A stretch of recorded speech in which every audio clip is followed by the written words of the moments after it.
Halo, selamat pagi anak-anak. Bagaimana kabarnya? Semoga anak-anak tetap semangat, tetap jaga kesehatan dan kebersihan. Selamat datang di kelas 5 Agama Katolik, pelajaran 13. Nah, anak-anak, sebelum kita memulai pembelajaran, marilah kita berdoa terlebih dahulu. Mari kita siapkan hati untuk berdoa. Dalam nama Bapa dan Putra dan Roh Kudus. Amin. Allah Bapa yang Maha Baik, kami pun sering merasa takut mengakui iman kami di tengah masyarakat. Untuk itu kami mohon semangatilah kami agar dengan belajar hari ini kami pun Engkau kuatkan seperti para rasul. Sehingga kami berani bersaksi akan iman kami demi Kristus Putramu dan peneguh kami. Amin. Dalam nama Bapa dan Putra dan Roh Kudus. Amin. Ya anak-anak, hari ini kita belajar pelajaran 13 tentang Roh Kudus menguatkan hati para rasul. Ya, apa sih Roh Kudus itu anak-anak? Nah, Roh Kudus merupakan Roh Allah yang menolong, memimpin, menghibur, dan menuntun kita kepada kehidupan yang benar. Nah, itulah Roh Kudus. Nah, pada mulanya banyak orang Yahudi yang menaruh harapan kepada Yesus untuk dapat mengusir bangsa Romawi. Tetapi Yesus tidak melakukan itu. Sebab Yesus ingin menjalani apa yang sudah digariskan oleh Allah. Akhirnya Yesus ditangkap, diadili, dan mati di kayu salib.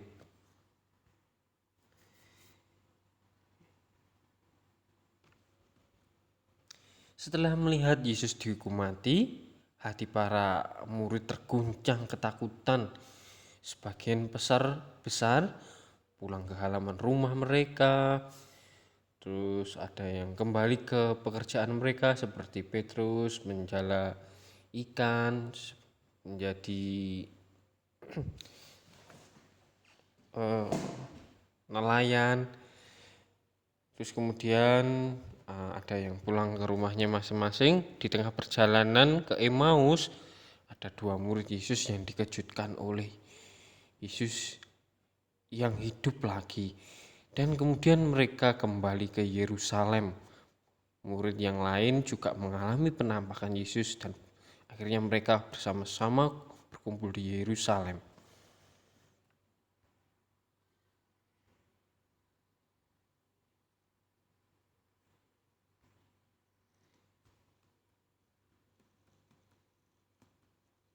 Mereka pun akhirnya berkumpul dalam satu rumah dengan pintu dikunci rapat karena mereka masih merasa ketakutan setelah Yesus meninggal atau mati.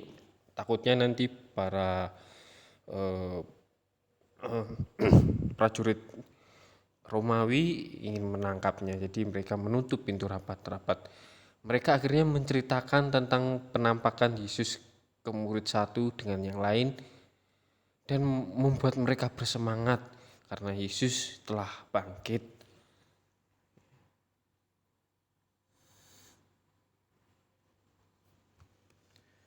Selama 40 hari penampakan Yesus,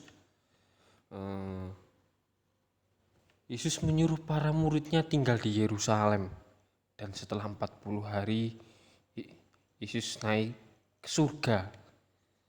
Kemudian 10 hari, para muridnya menerima Roh Kudus. Atau disebut hari turunnya Roh Kudus adalah hari Pentakosta. Roh Kudus itu mempunyai kekuatan yang maha tinggi untuk menguatkan para rasul untuk menjadi lebih bersemangat.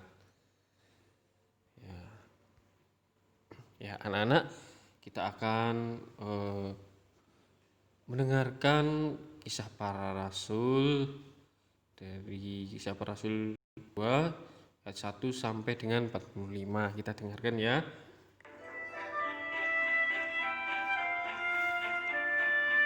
Orang-orang Yahudi dari seluruh dunia berdatangan ke Yerusalem untuk merayakan Pentakosta. Para pengikut Yesus juga ada di sana. Mereka berkumpul menantikan karunia yang dijanjikan Yesus bagi mereka.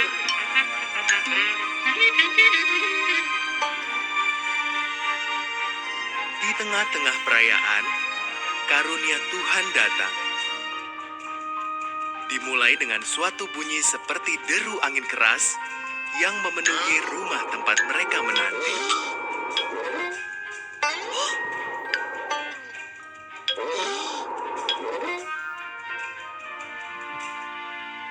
Selanjutnya, tampak sesuatu seperti api hinggap di atas mereka semua.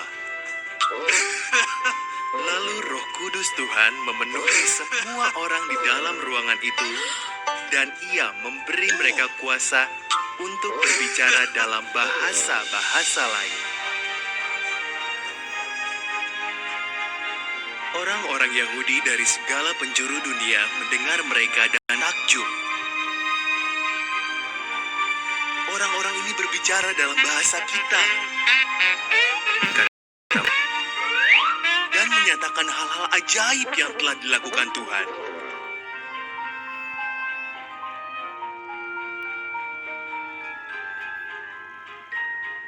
Petrus menjelaskan, inilah karunia Tuhan yang sudah dijanjikan sejak dahulu kala. Karunia ini kami terima melalui Yesus, Sang Mesias. Kalian menyalibkan Yesus, tetapi Tuhan telah membangkitkannya.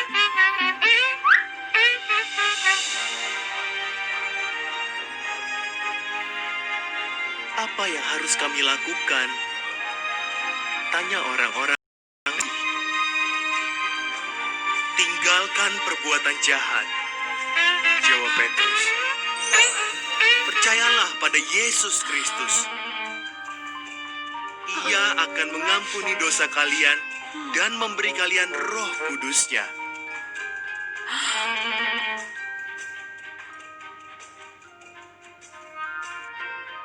Pada hari itu, 3.000 orang dibaptis.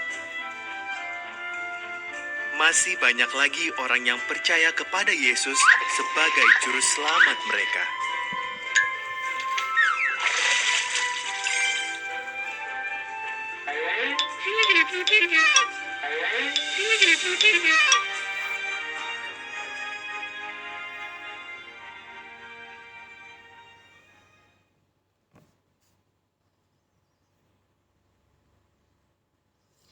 Ya, anak-anak, itu tadi cerita tentang turunnya Roh Kudus.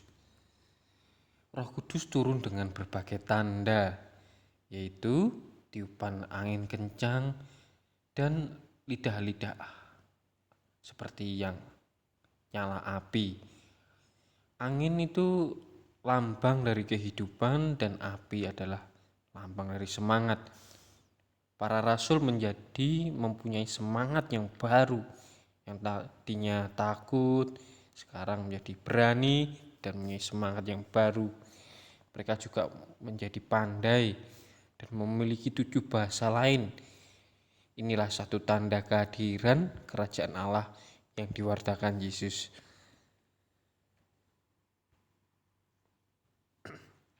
Petrus berkata, semua ini sudah tertulis dalam Alkitab bahwa Yesus mati di kayu salib untuk menebus semua dosa manusia, dan Tuhan Yesus telah bangkit dan hidup selama-lamanya.